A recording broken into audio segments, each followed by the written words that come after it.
ఆ విషయంలో అధికార పార్టీ వైసీపీ కూడా రియాక్ట్ అవుతుంది. వేణుగోపాల్ గారు కూడా మనతో పాటు ఉన్నారు. వేణుగోపాల్ గారు ఇప్పుడు బీటార్ వ్యవహారం మీ దగ్గరికి వచ్చింది. ఇప్పుడు ఎందుకంటే చంద్రబాబు నాయుడు గారు కలవటం, ఆ తర్వాత మర్రాడే జగన్మోహన్ రెడ్డి గారు కూడా కలవటం, ఈ అంశం కూడా ఇప్పుడు అమిత్ షా గారి దగ్గర వచ్చిన సందర్భంలో ఏపీకి సంబంధించి కూడా పొత్తులు ఉంటాయి, కానీ నమ్మదగ్గ వ్యక్తితో పొత్తులు ఉంటాయి అని చెప్పారు. గడిచిన 5 ఏళ్లుగా పూర్తిగా దాదాపుగా 5 ఏళ్ళు పూర్తిగా వస్తుంది. అనేక సందర్భాల్లో అవుట్రైట్గా భారతీయ జనతా పార్టీకి కేంద్రంలో పెట్టినటువంటి ప్రతి బిల్లుకి దాదాపుగా మీరు మద్దతు ఇస్తూ వచ్చారు. పరోక్షంగా మీరు ఎన్డీఏలో లేకపోయినప్పటికీ, డైరెక్ట్గా ఎన్డీఏలో లేకపోయినప్పటికీ పరోక్షంగా ఉన్నారు. ఈ రోజున అది బెస్ట్ ఆప్షన్ అని చెప్పి బీజేపీ అనుకుంటుందా మీతో ఫ్రెండ్లీగా ఉండడం అనేది, లేక నమ్మదగ్గ వ్యక్తితో పొత్తు పెట్టుకోకుండా ఉండడం బెటర్ అని చెప్పి చంద్రబాబు నాయుడిని దూరం పెట్టే ప్రయత్నం చేస్తుందా? ఈ మొత్తం ఎపిసోడ్ ఎలా చూడాలంటారు?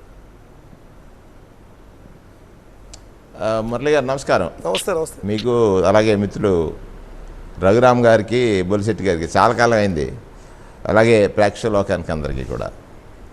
ఇక్కడ నాకు అర్థం కాని విషయం ఏంటంటే, రఘురామ్ గారు ఒకటి చెప్తున్నారు, బొలిశెట్టి గారు ఒకటి చెప్తున్నారు.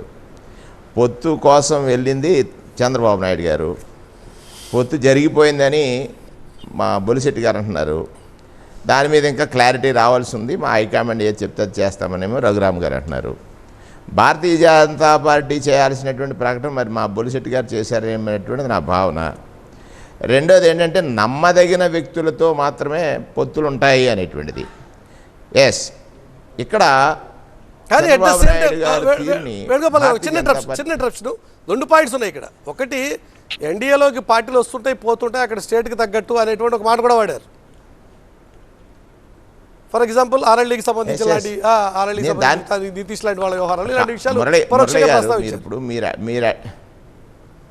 మీరు అడిగిన దాంట్లో రాష్ట్ర ప్రభుత్వం, కేంద్ర ప్రభుత్వం, కేంద్ర ప్రభుత్వాల యొక్క పనితీరులో సఖ్యత అంటే అవసరాలంటే కేంద్ర ప్రభుత్వంతో సఖ్యతగా ఉండి రాష్ట్ర ప్రయోజనాన్ని రక్షించాల్సినటువంటి పరిస్థితి ఎవరిది? రాష్ట్ర ప్రభుత్వానికి.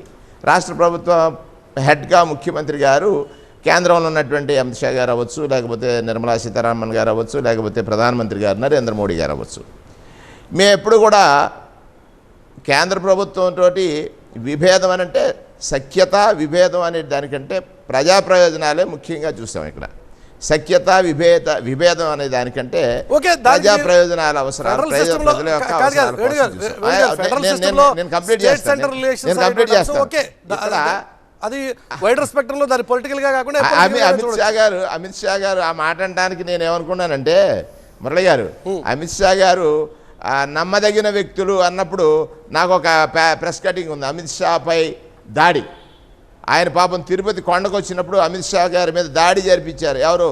తెలుగుదేశం పార్టీ అధినేత చంద్రబాబు నాయుడు గారు.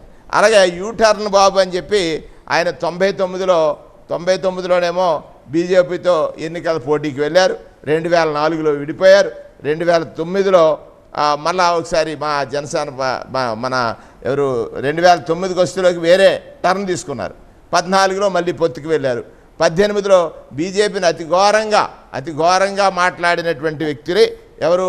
చంద్రబాబు నాయుడు గారు. ఇది నన్ను ఆయన ఒక మాట అన్నాడు ఆ సందర్భంలో, గాంధీలా బతుకుతున్న నన్ను అంటాడా? ఎవరు? నరేంద్ర మోడీ గారు అన్నమాట. గాంధీలా ఈయన బతుకుతుంటే నన్ను అంటాడా అని కామెంట్ చేసినటువంటి ఒక మాట నాకు కనపడింది ఇక్కడ. అంటే చంద్రబాబు నాయుడు గారు నమ్మదగిన వ్యక్తి కాదు అనేటువంటిది భారతీయ జనతా పార్టీకి స్పష్టంగా తెలుసు. ఈ సందర్భంలో ఇద్దరు పెద్దలు ఉన్నారు. మీ విశ్లేషణకి, మీ వ్యాఖ్యానానికి రఘురామ్ గారి రియాక్షన్. ఇప్పుడు బొలిశెట్టి గారు అయితే ఒక థియరీ చెప్పారు, 3 పార్టీలు కలిసిపోయి ఇక కేవలం మొడాలిటీస్ ఒకటే వర్కౌట్ చేయాలి అని చెప్పి, మీరేమో నమ్మదగ్గ వ్యక్తి కాదు అన్న ఆ మాట పరోక్షంగా చంద్రబాబు నాయుడు అని మీరు రఘురామ్ గారు రియాక్ట్ అవుతారు. రఘురామ్ గారు ఒక్క నిమిషం, రఘురామ్ గారు మాటతో పాటు మీరు అంగీకరిస్తారా? ఎలా ఉంటుందంటే 2 కోణాలండి. రఘురామ్ గారు ఒక్క మాట, వేణు గారు మాటతో మీరు అంగీకరిస్తారా, విభేదిస్తారా? నేను దాన్ని ఈ విధంగా చెప్తాను, వినండి. అంటే state question yes or no అంటే కష్టం, ఎందుకంటే దాన్ని ఈ విధంగా చెప్పాలంటే, దాన్ని ఇప్పుడు జేడిఎస్ మనకి కర్ణాటకలో అలా 30 సీట్లు వస్తేనే ముఖ్యమంత్రిని చేసామండి, బీజేపీ ముఖ్యమంత్రిని చేసింది. సో ఆ కొన్ని రోజులు 2.5 సంవత్సరాలు అయినా 2.5 సంవత్సరాలు మేము అంటే మమ్మల్ని మోసం చేసి వెళ్ళిపోయాడు. ఆయన చాలా రోజులు మేము ఆయనతో కొట్లాడడం మళ్ళీ ఇప్పుడు ఆయనతో కలిసి పనిచేస్తున్నాం అక్కడ. అదేవిధంగా మాయావతి గారిని సీఎం చేసి ముఖ్యమంత్రి చేసింది బీజేపీనే ఉత్తరప్రదేశ్ లో. అయితే తర్వాత మమ్మల్ని మోసం చేసి మాకు ఇవ్వాల్సిన టర్మ్ మాకు ఇవ్వకుండా ఇప్పుడు బీజేపీ ఎలా అంటే అండి, పవిత్రమైనటువంటి పార్టీ బీజేపీని అందరూ వాడుకుని మోసం చేశారు తప్పించి దేశవ్యాప్తంగా అన్ని రాష్ట్రాలు బీజేపీ మాత్రం ఎవరిని మోసం చేయలేదండి. రికార్డ్ ఉంది బీజేపీది, గ్రేట్ రికార్డ్. మోసం చేస్తే ఎక్కడ ఎవరిని చంద్రబాబు మోసం ఉన్నారు చేయని కదా. పార్టీ ఏదో ఉంది. ప్రజలను పోనీ. ఒకసారి వేడిగా ప్రశ్న దాంట్లో చంద్రబాబు నాయుడు ఉన్నారా లేదా?